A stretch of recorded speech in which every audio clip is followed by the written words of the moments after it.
കഷ്ടതയിൽ കർത്താവിനെ മനസ്സിൽ പ്രാർത്ഥിച്ചാൽ പോരാ. മനസ്സിലിങ്ങനെ വിഷമിച്ച് അയ്യോ ഒന്നും നടക്കുന്നില്ല, ഒന്നും ശരി, നോ, നിലവിളിക്കണം. കർത്താവിനെ വിളിച്ച് കരഞ്ഞ് പ്രാർത്ഥിക്കണം. പറഞ്ഞ ഹല്ലേലൂയ. നിങ്ങൾ ശ്രദ്ധിച്ചു കേട്ടോ, നന്നായിട്ട് ശ്രദ്ധിച്ചു കേട്ടോ. അതായത് ദൈവം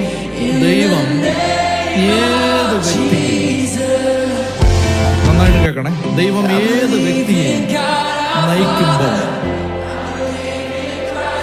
ആ വ്യക്തിയിൽ 3 കാര്യങ്ങൾ ഉണ്ടാവുന്നത് വരെ ആ വ്യക്തിയിലെ പരീക്ഷണങ്ങൾ തുടർന്നുകൊണ്ടിരിക്കും.